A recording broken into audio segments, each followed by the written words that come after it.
From classic whodunits to modern psychological thrillers, each episode offers exclusive insights, behind-the-scenes stories, and discussions on the art of crafting compelling crime narratives.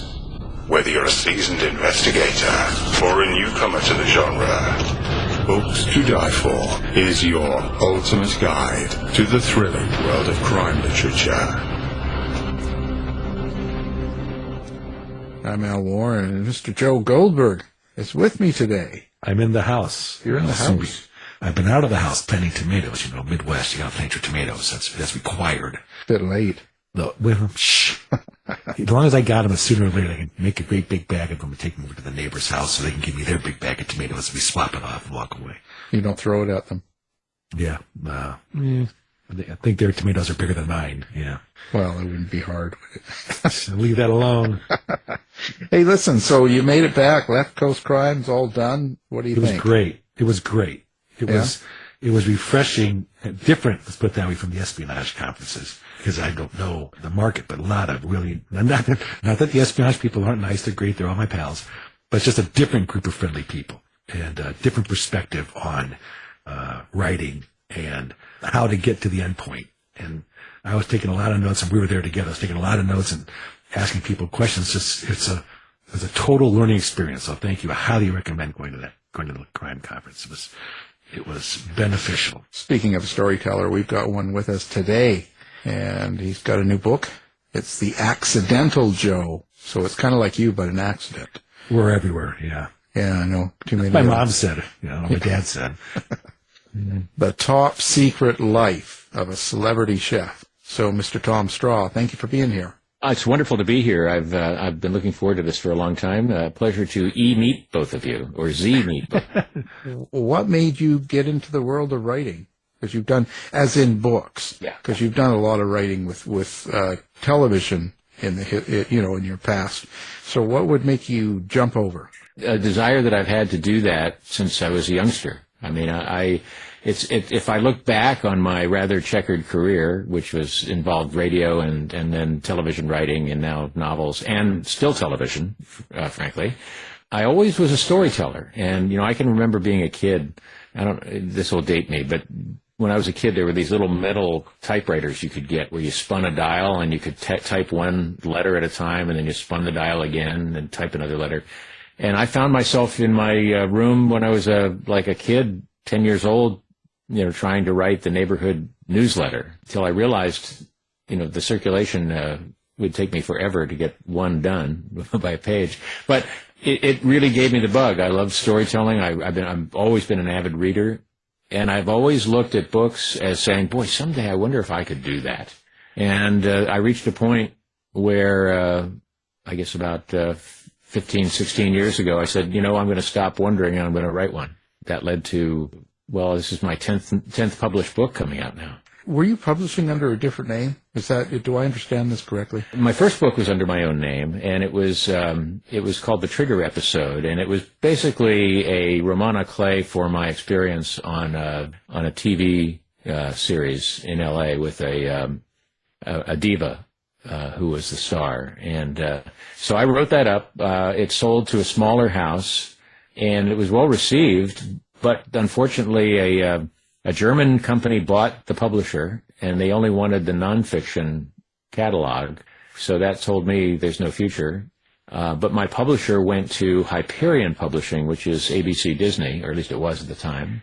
And he took me to lunch one day, and he said, there's a show that just came on called Castle, and we had an idea for a tie-in book. Would you be insulted if we asked you to write a ghost, sort of a gimmick book, just as if you're Richard Castle? We'll make it straight to paperback, one-off, and cash the check, and there you go. And I said, yeah, I'll do that. Well, it went to number 6 on the New York Times. And that was the first of 7 of those books that I wrote. The third one went to number 1. So, yes, I had an assumed name, and that name was Richard Castle while I did those. Right. You weren't running from the law. No. I subsequently published under my own name because Stephen King was already taken. Take it back. Yeah, that's true. I enjoyed those books. I loved the show. The books were fun to write, and I really, really appreciated my association with the executive producer, creator of the show, because we agreed when I started doing them. I didn't want to do a novelization. I didn't want to take their episode and then write it up, as a book. I wanted to take my own ideas and use the book as sort of a template for where things would go. So I basically kept the same structure of the characters and the situation of Castle, but I changed all the names and used, if you can follow this, the premise of Castle was that Rick Castle was a famous mystery writer who had lost his muse, and he was now trying to get that mojo back by doing a ride-along with the NYPD. He falls for Kate Beckett, who is the cop who's driving him around, and this became then, for me, his idealized version of his life in the show put into a book. So here's a guy looking for inspiration. The show is his experience, and the book is what he wrote fictionalized based on that experience. The character in the book, did you build on him and they take your character from the book, or how did you do character development? 'Cause that's the key to stories, right? Character development? Yeah, right. So, it's an excellent question, because these were the things I asked myself when I began. First of all, his name was Richard Castle. I changed the guy's name to Jameson Rook. So if you know chess, you got the castle and you got the rook. Yeah.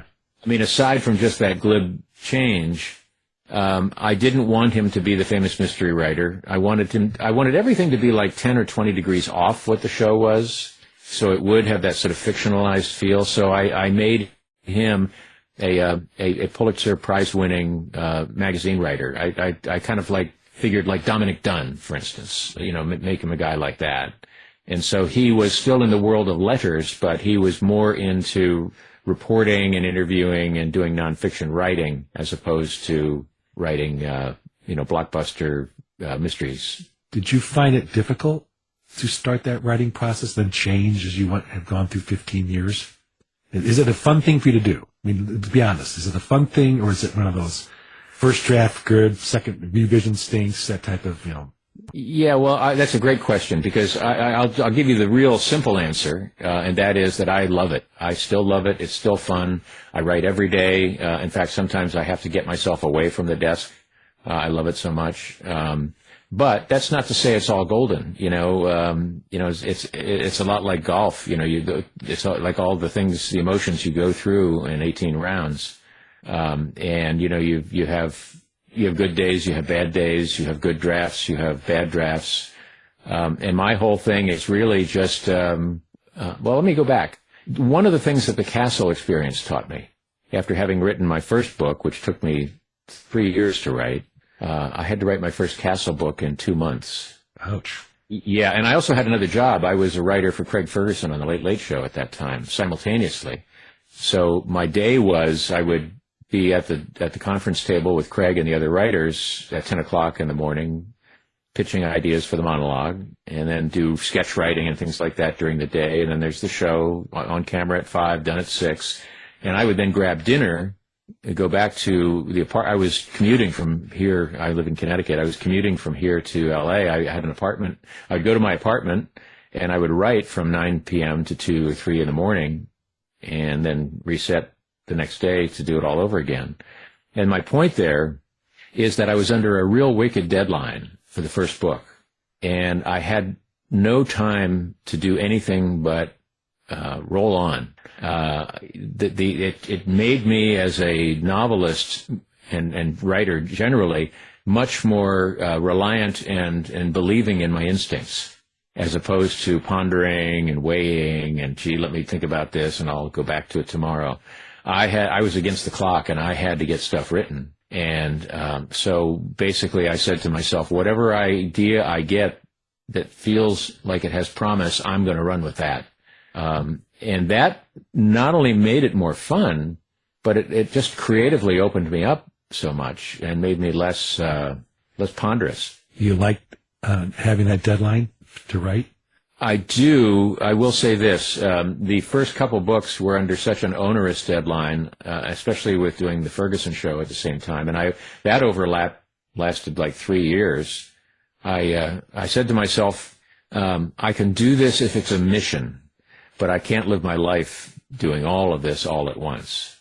And so that became difficult. But then I got weary of the 4 years of commuting to L.A. once a month to do the show, 4 weeks out there, 1 week home at a shot. So that when I came back here and I ended up, I was the head writer and executive producer on Nurse Jackie on Showtime. That was ideal. I mean, that was 6 months on Nurse Jackie. And then I had another 6 months of my own. So I could then write my next book during that period. I didn't have to do it while I was juggling the other bowling pin, if you will. I absolutely love Craig Ferguson. He's a great guy. He and I are still friends. In fact, I saw him 3 weeks ago. He's inspiring. He's funny. He's so off the wall. Like he really is a spark to creativity when you're around him, because he is so crackling with it himself. And he's a great guy too. He's a really good guy. Yeah, one of my favorites. He probably wouldn't like me to say that. Okay, well, he's a terrible man. How's that? Yeah. He's awful. Yes. It's a shame. Edit. Yeah. Now listen, do you write with a reason? Is there something behind what you write when you tell a story? Like this story came out, somewhere when you were running, you said. So, but is there a meaning behind what you write, or is it just purely entertainment? I have to have some meaning that goes beyond the gloss, if you will. That I knew when I got that idea for this book, that the little tuning fork in me said, there's something there. And so I knew that was going to be something. I didn't know what yet, and that kind of excited me and scared me at the same time. Even when I was writing comedy for television, I really couldn't do anything unless I had some kind of substance attached to it, whether it's a bit of psychology. And I don't mean like deep meaning. I mean, in Night Court, we had a lot of fun, but character mattered. And with The Accidental Joe, it not only is character, like where did he come from and why is he doing what he's doing? And then there's a romantic interest for him in there, and she's a CIA agent, and she's his handler, and they fall for each other. So that becomes an interesting thing. So I love having that sort of universal theme of basically careers colliding that are mutually exclusive of continuing romance.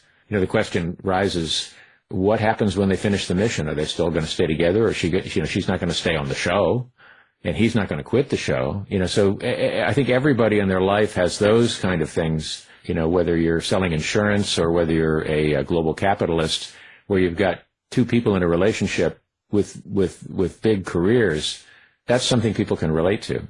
The other part of it is I do get into things like duplicity and lying. She necessarily has to keep secrets from him, and he doesn't like that, mainly because she's afraid he'll talk, he'll blow, he'll shoot his mouth off, and so she has to be measured about what she feeds him, if you will.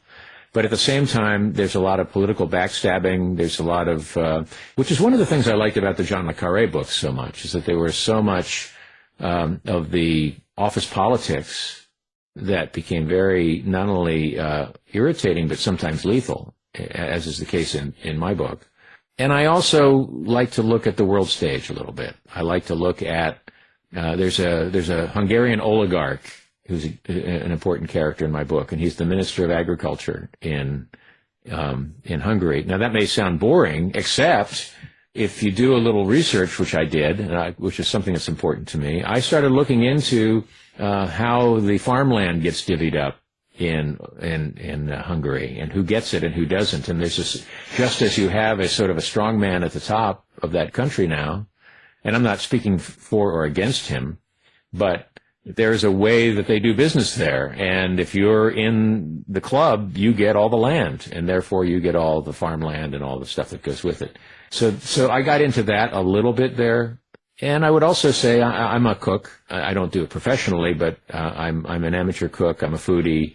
I'm friends with a couple of chefs. I don't know if you know Alton Brown, who was on the Food Network. He did Iron Chef and Good Eats and a number of others. He's a pal. We've been friends for like 12 years. He was one of my beta readers for this book. So I'm kind of steeped in that aspect of it. So I'm rambling a little here, but what I want to say is it isn't to me just a matter of, okay, let's spin a funny little yarn here. I really do try to steep it in what's real, what concerns people. what holds people's interest while they're reading it beyond just the thrills and the action. Since I'm former agency, I was going to ask you how much. There's two lines of research. There's cooking, sort of Jason Matthews, Red Sparrow cooking, and then you've got CIA, Jason Matthews, counterintelligence guy. So if you're a food guy, you're a cookie. Okay, how about the agency stuff? The world. You talked about the world politics and Orban and all that. So I guess I'm sort of looking for your research for this book, since it had different subject tracks. Yeah, I confess I'm not a CIA agent, or if I was, I couldn't tell you. I haven't heard that before. When I do hear it, I pull out my hatchet and go Jack Carr on you. I guess I would say my research has been, number one, life of reading about it, particularly the Le Carrés, particularly Graham Greene. Best. Quiet American, Tinker Tailor, best was, period. Absolutely. The Human Factor, I mean, name it. Name it, yeah. Or if you want a good laugh, Our Man in Havana, which is actually a very funny book. Le Carré, I have a hard time picking my favorites, but if I had, actually I don't have a hard time picking my single favorite, which is A Perfect Spy, which I think is not only a great spy book, but I think is a major novel. But obviously Tinker Tailor and, Spy Came from the Cold. Yeah, yes. Which I recently reread. I reread that 3-4 months ago, and it not only holds up, it is still like grabbing. Right. But they're espionage books. Let me add another part for your research question, which I want to make sure you get the answer to, is how do you classify your book? Is it comedy? Is it espionage? Is it satire? What is it? International intrigue? How would you classify it as you're building it and researching it out? Yeah, that's a good question too. It is a spy thriller. At the same time, one of the things that I do, it's just kind of like what happens when I write. I'm not saying, hey, my specialty is, but one of the things that I have a knack for is integrating humor into dire thrills. It's a balancing act. I mean, I did it with the Castle books quite a bit, but I did it in The Accidental Joe also, where you'll have life, death, cold sweat moments reading it, but then again, at a natural place, at an organic place, will come humor, because that's human. That's especially when you have, and this is what I like about my character that I created, is that he's a wise guy.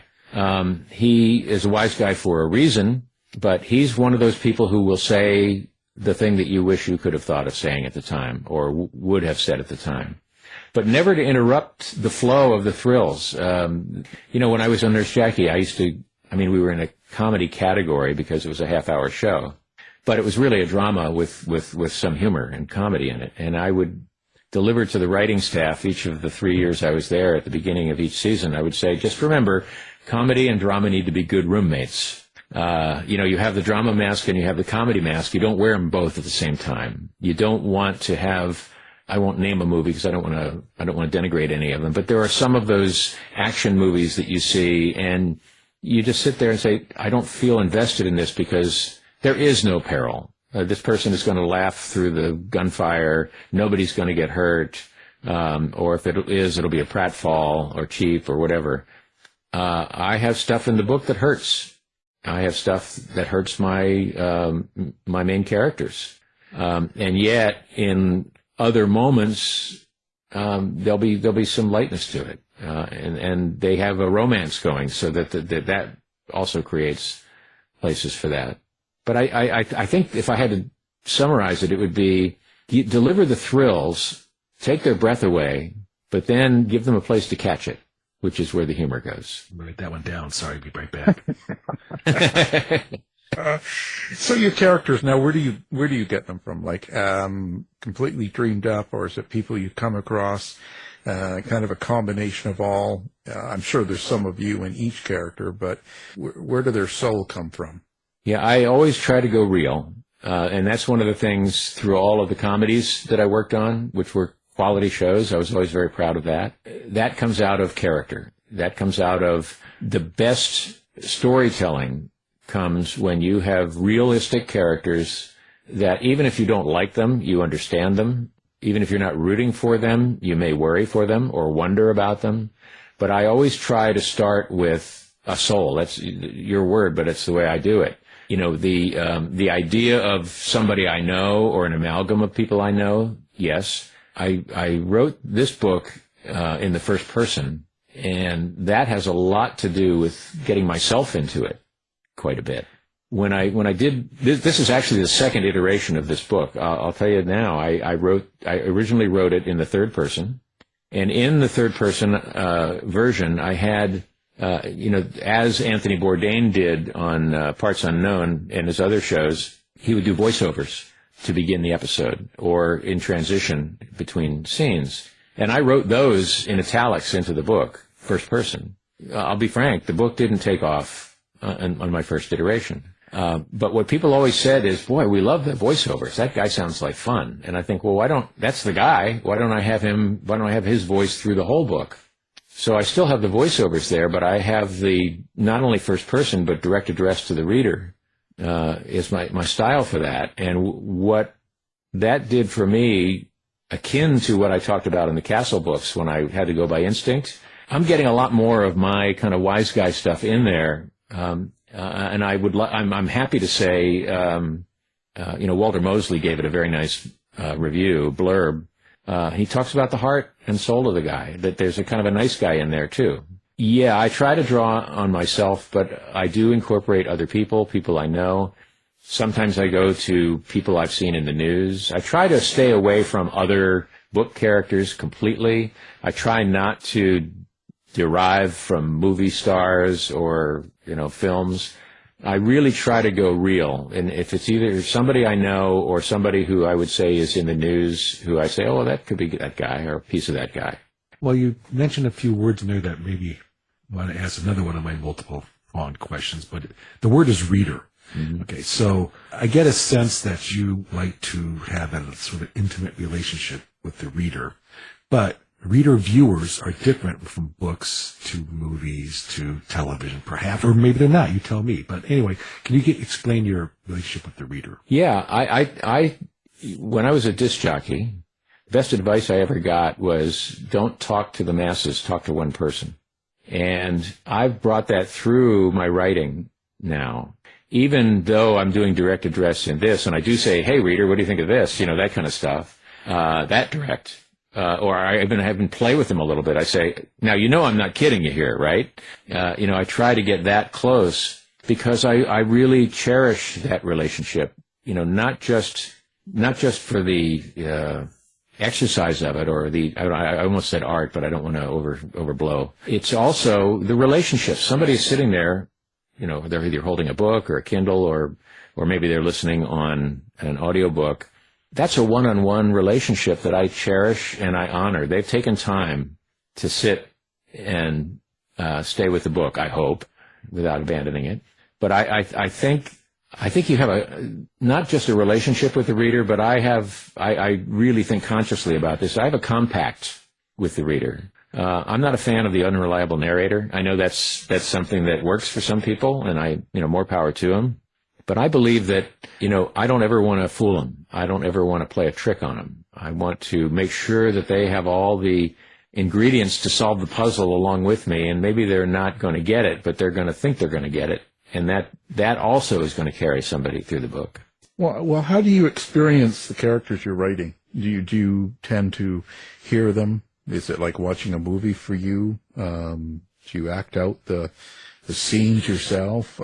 What's your process? I basically do it in my head. I was late to the party, but I watched American Fiction last night for the first time, and I don't know if you've seen that film. Yeah. Oh, yeah. But there's that wonderful scene where he's sitting there at his typewriter and two people start appearing in front of him. And it's not like that for me. In fact, I can't even tell you exactly what my characters look like. I kind of have an idea of what they are. They're real to me, but they aren't specific to me. When I was writing the Castle books, I never saw Nathan Fillion in my head when I wrote them. I felt his presence, and I had that sort of Castle thing going on. Even Robert B. Parker, I saw him on the Today Show years ago, and somebody asked him, what does Spencer look like? And he had a hard time saying.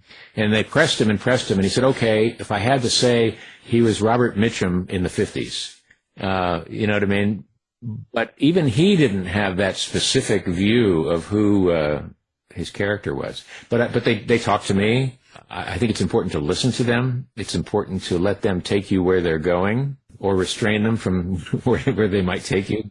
What if they're not talking? What if they're quiet? What do you do then? If you're saying, "Hey, Joe, talk to me. I'm listening. I'm here." Yeah, then I got to kind of wonder, okay, what circumstance have I not created for them to do their thing? It's a dance, and sometimes it is quiet. Sometimes I'll go a couple pages without one of the characters talking, and I'll say, well, that's not right. This is a two-hander. It's not one person, or there's a third person there.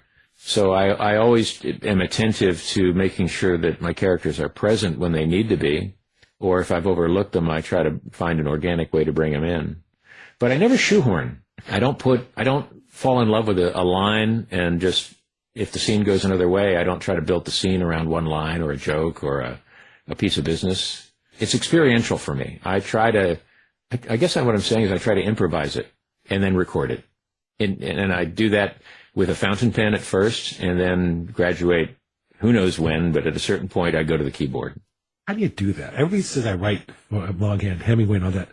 My mind goes 3 words and back a word, and 5 words and back 2 words. How do you write that down? How do you scribers do that? Tell me.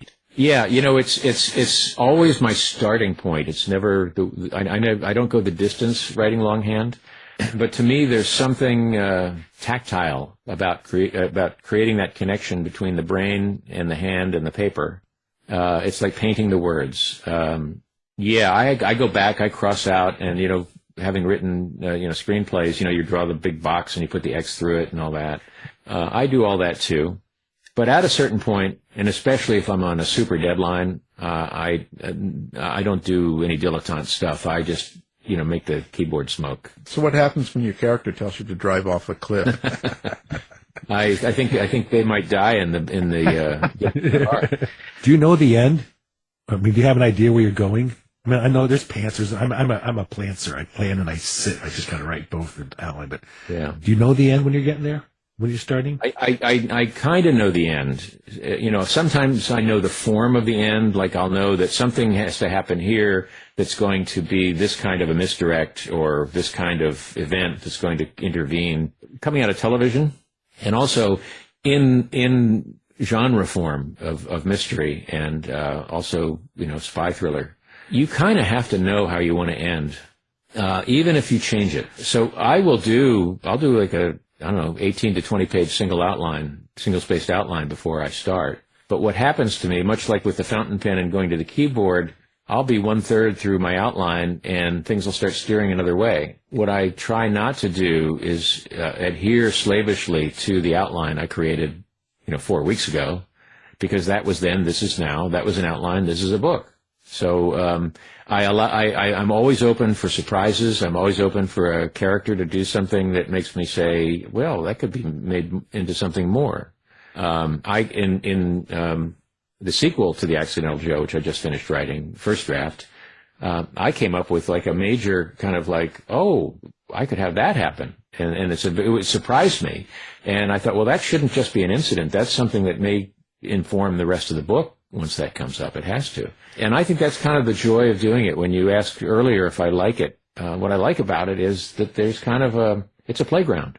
And I like being in that playground. Now, that doesn't mean a structure isn't important. I think you have to have it. I really do honor that beginning, middle, end, and the reversals and the turns and the twists and things that have to happen along the way.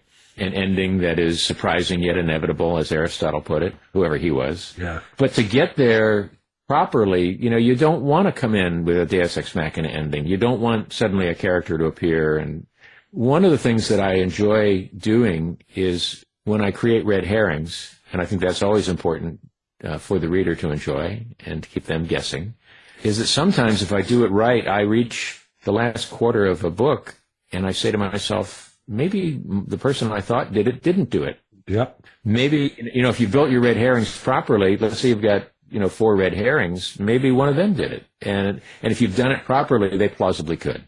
I'll tell you my problem. I just finished the first draft of my next book, and it's twisty. And I was certain I knew who did it. I'm like, maybe not. So I'm actually, as we're talking, I'm saying, I'm have to write 3 different endings. I've written one ending. Yeah. But I'm have to write 3 different endings and farm them out to my readers and say which one's the best, because I'm not exactly sure which is the best for the entertainment value. Right. That one can be cool and twisty. Look at me, I can do it, but I don't want the reader, your individual reader, going smacking their forehead and going, come on, that's stupid. I'm gonna kind of do a footnote here. I got to tell you how much I'm enjoying this conversation. You talk about the experiential, like in writing a book. Mm-hmm. There's something about talking to people who get it. Yeah.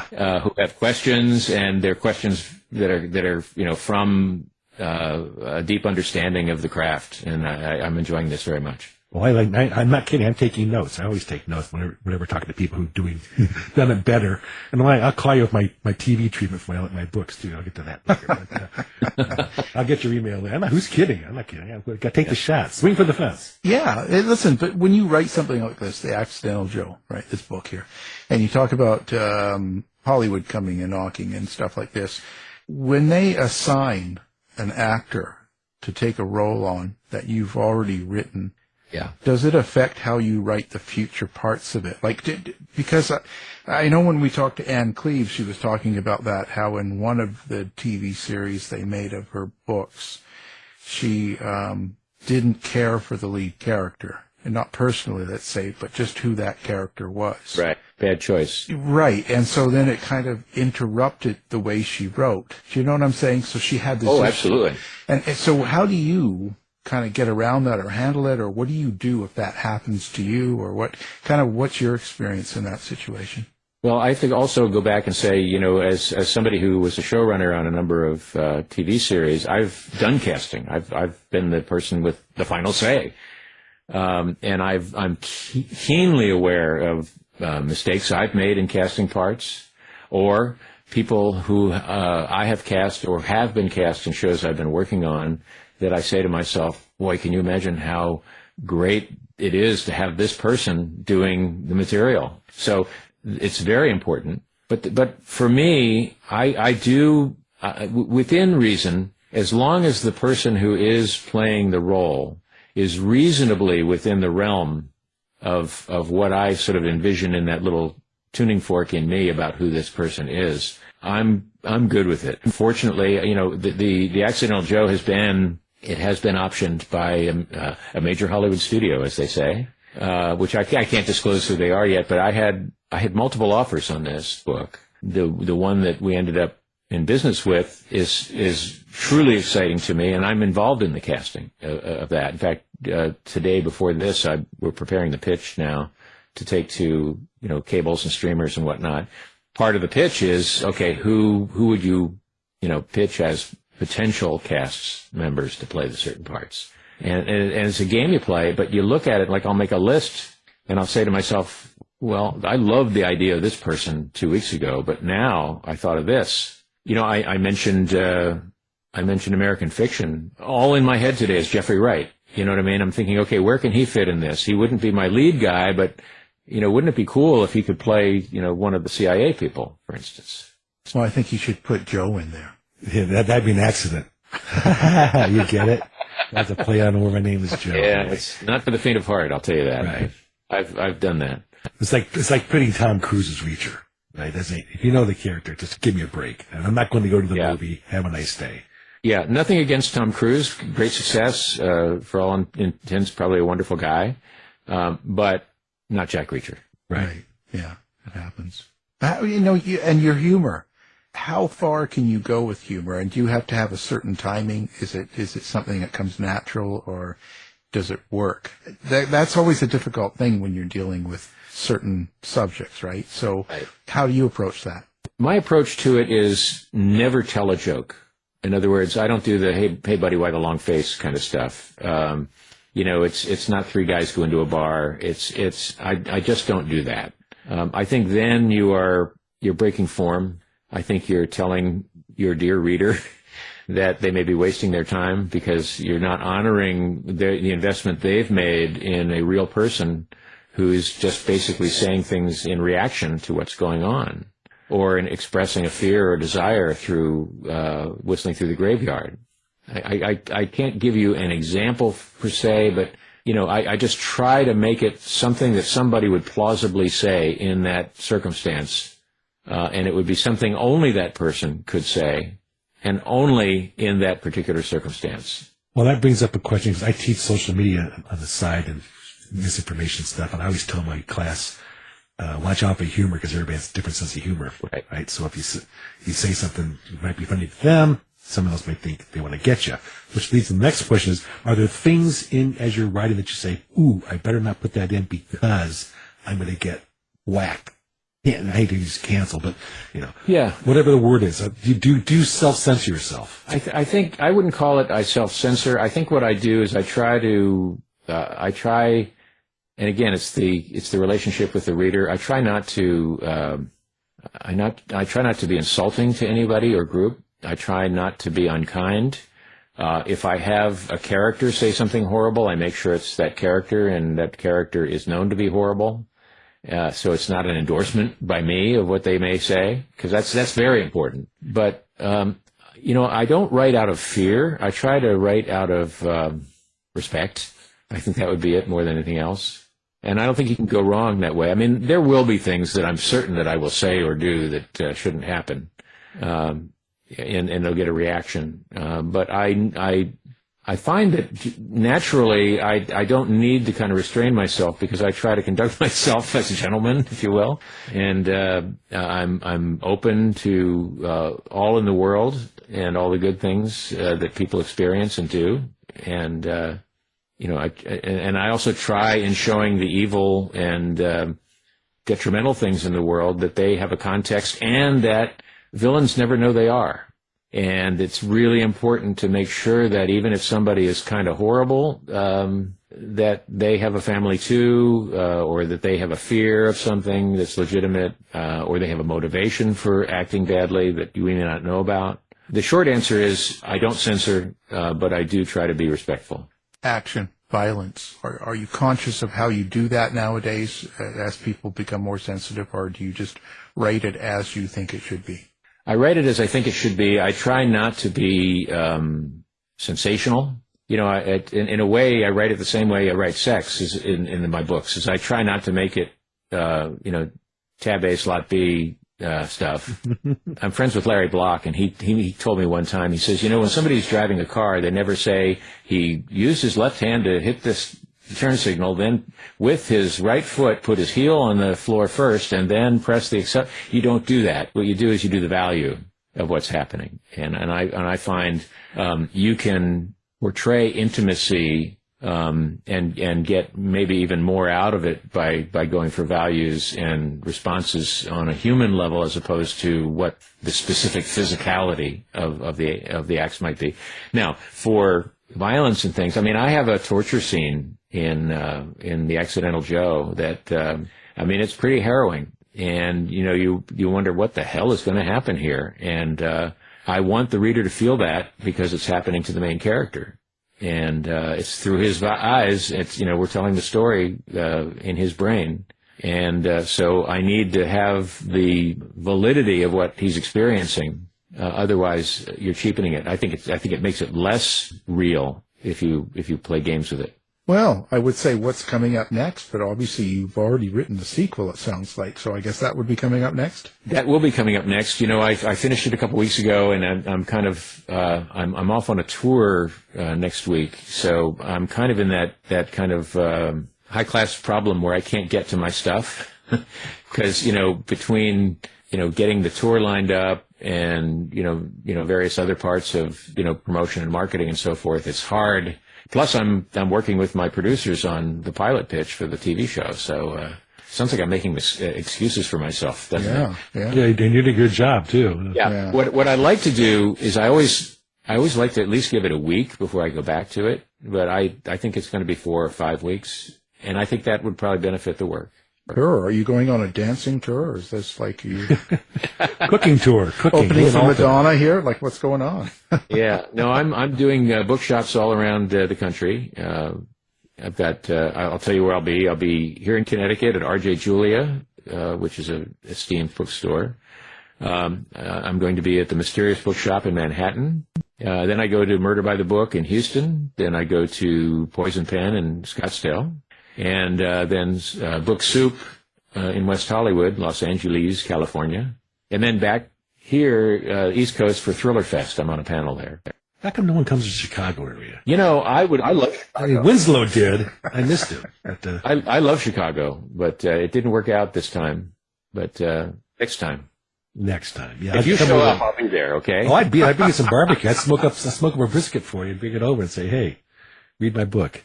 Working some jazz and blues later, and it's a night. I know the club. Yeah. Well, there you go. See? Setting up dates already. Not that kind of club, Al. Jazz and blues club. Oh. Well, what fun is it then? Come on. Gonna have some excitement here. Well, listen. So speaking of that, where do you like people to find you? Do you have social media set up, website? All of the above. I have, my website is tomstraw.com. It was available, so why not? So I've got that, and that's got all my tour dates and, all the other, stuff from the book on there. But I'm also on X, which I still want to call Twitter. Yeah. And then, of course, Facebook, Instagram, and Threads. You'll find me on all those. What about TikTok, man? Yeah, get on TikTok, Like a TikToker? Come on. Yeah, get on there. While it's still around before they ban it. Yeah. Yeah. Life was easier for me when I was only on Twitter and Facebook. And since I added the other two in the mix, which I enjoy them, I like those sites. But now my compulsion to check my social media activity is now doubled. Oh, no, don't do it. You get on in the morning at 6 and you post on all 20 of the social media platforms, and then you run. Get on. No, you go back in 10 minutes and say, do they love me? No. That's a mistake. I'll drop a plug here. I got a student tell me about this app. It's called Opal. And you can block yourself at certain times and block certain apps at certain times. So my core writing times, I've blocked social media out. So I just can't use it as a distraction. And I'm down like 30 to 40% week over week of social media usage time. It's fantastic. That's another thing, when you talk about method, I not only enjoy writing, I'm very disciplined about the closed door and just keeping my head in it when I'm working. When I think of my TV career and my novel career, especially with Nurse Jackie, I had the best of all worlds because I was in a room with other, 6 other very bright writers, and we got to have a fun day, and we got to go down to the set and got to watch them shoot and do the casting and all that other stuff. And then I had 6 months where I could close the door and be all alone with my thoughts, good or bad. And that's the best of all worlds for me. And that's when you committed all the murders. Yeah. Yes, well, you'll never find them. Connecticut's a good murder place. Yes. Yeah. No, we'll get that on the extra version of the show, so that Yes, after the after hours, we'll get into this. Well, listen, it's been a pleasure. We've had the one and only Tom Straw on, and we're talking about writing and his latest book, The Accidental Joe: Top Secret Life of Celebrity Chef. So thank you for coming on the show. I want to thank both of you for a great conversation. It went by very quickly, and I really look forward to it, and hope I can see you again, talk to you again sometime. I love it. Thank you. This has been a production of the House of Mystery Radio Show. To find out more about our show, guests, or hosts, go to our website at houseofmysteryradio.com.